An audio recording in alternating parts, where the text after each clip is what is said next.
বাংলাদেশ একটি কৃষি প্রধান দেশ। বাংলাদেশের প্রায় 70% মানুষ প্রত্যক্ষ বা পরোক্ষভাবে কৃষির সাথে সম্পৃক্ত। অনেকেই মাঠ পর্যায়ে ফসল উৎপাদন করে, অনেকেই বা গবাদি পশু থেকে শুরু করে বিভিন্ন পাখি পালন করে থাকেন। তার ধারাবাহিকতায় আমি এখন কথা বলছি ছোট যমুনা নদীর পাড় থেকে। এখানে সাপাহার থেকে 4 জন উদ্যোক্তা 1200 হাঁস নিয়ে এসেছেন এবং এখানে তারা হাঁস পালন করছেন। তার সঙ্গে কথা বলে যা জানলাম, তারা 15 থেকে 16 বছর আগে এই ব্যবসা শুরু করেছিলেন এবং এখনও তারা কন্টিনিউভাবে চালিয়ে যাচ্ছেন। যেহেতু বর্তমান সময়ে আমাদের মাঝে চলছে ইরি ধান লাগানোর সময়, ইরি ধান যখন লাগায় কৃষক, সেই সময়টাতে বিলগুলোতে পানি থাকে না এবং দ্বীপ আকৃতির মোটর দিয়ে বিলগুলোতে পানি দেওয়ার মধ্য দিয়ে ইরি ধান চাষ করতে হয় এবং ইরি ধান চাষ করাকালীন হাঁসকে কোনোভাবেই বিলে নামানো সম্ভব হয় না। সঙ্গত কারণে এই সময়টাতে যেহেতু বাংলাদেশের বিলগুলোতে পানি নাই, সঙ্গত কারণেই তারা এই ছোট যমুনা নদীর পাড়ে হাঁস নিয়ে এসেছেন এবং এখানে হাঁস নিয়ে এসে তারা পানিতে হাঁস ছেড়ে দিয়ে রেখেছেন এবং এই নদী থেকে তারা হাঁসের কোনো খাবার আপাতত পাচ্ছে না। যেহেতু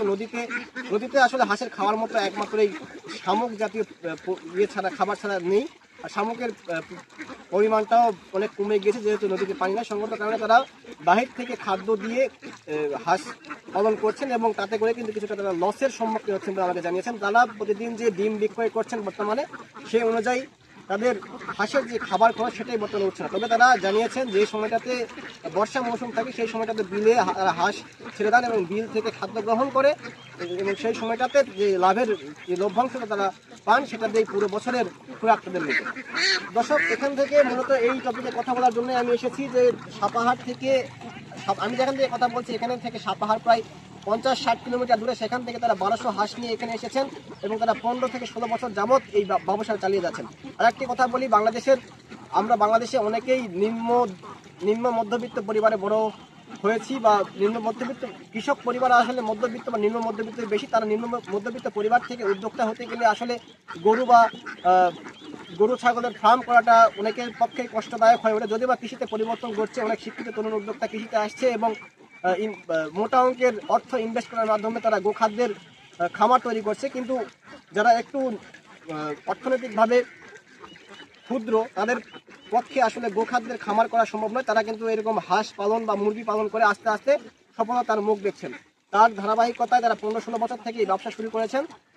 তাদের যদি অর্থবিত্তটা বেশি থাকতো সেক্ষেত্রে তারা গোখাদ্যের খামার হয়তো করতেন, কিন্তু যাদের অর্থবিত্ত নাই তারা কিন্তু এই ক্ষুদ্র পরিসরে হাঁস দিয়ে শুরু করেছেন এবং পর্যায়ক্রমে তারা কিন্তু প্রতিনিয়ত হাঁস আস্তে আস্তে বৃদ্ধি করে যাচ্ছে।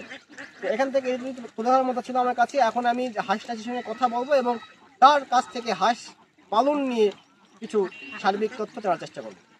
আপনারা হাঁস কতদিন যাবত পালন করছেন? মোটামুটি 15-16 বছর থেকে। 15-16 বছর যাবত ধরে আপনারা হাঁস পালন করছেন। আচ্ছা, এই হাঁস আপনার বর্তমানে হাঁস কতগুলো রয়েছে? 1200 হাঁস রয়েছে, তাই না?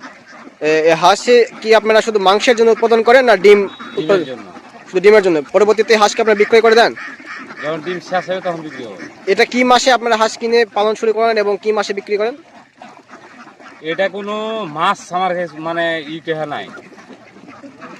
যদি হাঁসের কোনো রোগ বালাই দেখতে পাওয়া যায় ওই ক্ষেত্রে তখন বিক্রি করে দিতে, তখন হাঁস কিনি।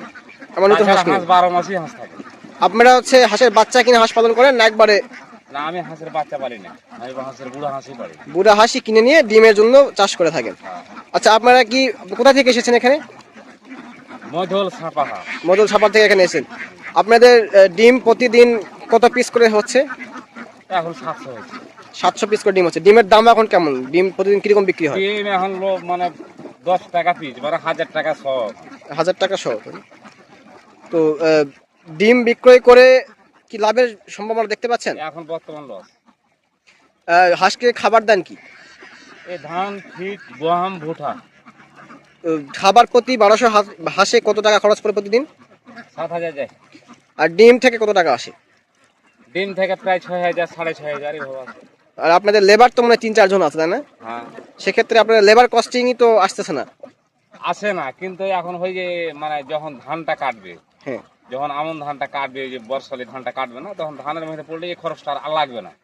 ধানের ভিতরে পড়লে খরচটা লাগে না, সেই সময়টা আপনারা লাভের অংশটা একটু বেশি পান এবং সেই লাভ দিয়েই পুরো বছরের আয় পুষে ওঠে। আর নদী আপনাদেরকে কিভাবে উপকার করছে হাঁস পালনে? নদী পালনে মানে নদীতে এখন হাঁসটা লিয়ে আছে, হাঁসটা জীবনটা বেঁচে থাকছে। এখন তো বিলে পানি নাই, সঙ্গত কারণে নদীতে আসছেন এবং আপনাদের খরচটাও বেশি পড়ছে। হ্যাঁ। আচ্ছা আচ্ছা। তো এই হাঁস কিনতে আপনাদের কিরকম খরচ পড়েছিল? 550 টাকা পিস। একটা হাঁস 550 টাকা পিস করে কিনেছেন, 1200 হাঁস কিনতে তাহলে তো অনেক টাকাই মোটামুটি লেগেছে। যে এই 15-16 বছর থেকে 15-16 বছর আগে যখন ব্যবসা শুরু করেছেন তখন কতগুলো হাঁস দিয়ে শুরু করেছিলেন? তখনই মোটামুটি 1000-1200 ছিল। 1200 ছিল, এখনো 1200 আছে, বৃদ্ধি করেন না এখন? আপনি কি একাই উদ্যোগী হয়ে এটা করেছেন, না আপনার সঙ্গে যারা আছে সকলে উদ্যোগী হয়ে করেছে? এখন বর্তমান আছে আমরা 4 জন শেয়ারে। 4 জন শেয়ারে 1200 হাঁস নিয়ে ব্যবসা করছেন। আচ্ছা, আপনারা তো হাঁস নিয়ে সেই 50-60 কিলোমিটার পথ পাড়ি দিয়ে বর্তমানে ছোট যমুনা নদীর পাড়ে অবস্থান করছেন, তো এখানে আপনারা 4 জন থাকেন কোথায়? 4 জন মানে একটা উঁচা ভিটা দেখে জালের বেড়া করেছি, হ্যাঁ। কাপা জাল দিয়েছি এবং নেট দিয়েছি, দিয়ে কাপা ওর মধ্যে হাঁসটা রাখি, কাপা জালের মধ্যে বাহির দিয়ে নেট দিয়েছি। আচ্ছা, নেট ভেদ করেও তো শিয়াল ঢোকার সম্ভাবনা আছে, এক্ষেত্রে কি শিয়ালের উপদ্রব আপনারা লক্ষ্য করছেন? হ্যাঁ, শিয়ালের লেগে রাত জাগতে হয়। রাত জেগে থাকেন, আবার দিনের বেলাও তো আপনাদের পরিশ্রম করতে হয়, আপনারা ঘুমান কখন সেক্ষেত্রে? আর মধ্যে ঘুম হয়ে যায়। এর মধ্যে ঘুম এবং হাঁসকে পাহারা দিতে হয় শিয়ালের হাত থেকে রক্ষা করার জন্য, হ্যাঁ, পাশাপাশি আবার ওর মধ্যেই ঘুমাতে হয়। ওর মধ্যে ঘুম হয়। আর সারাদিন ব্যাপী কি আপনারা এই নদীর চড়ায় থাকেন হাঁস নিয়ে? হ্যাঁ, সারাদিন আর নদীর চড়ি আছে। হাঁস উঠান কি মাগরিবের সময়? মাগরিবের সময়। এই ফজরের পর হাঁস ছেড়ে দেন নদীতে? এই 7টা 7:30 দিকে 7:30টার দিকে ছেড়ে দেন এবং মাগরিবের পর আপনারা হয়, ইয়ে করেন। আচ্ছা, ডিম তো রাতে দেয় হাঁস, তাই না? রাতে দেয়। তো এই ডিম বিক্রয় করেন কোথায় আপনারা? ডিম বিক্রি করি আমরা নগাতে। নওগাঁতে কি ডিম দিয়ে আসতে হয় না তারা আসে নিয়ে যায়? কতকাল সময় আসে নিয়ে যায়, কত সময় দিয়ে আসতে হয়। আচ্ছা, ধন্যবাদ।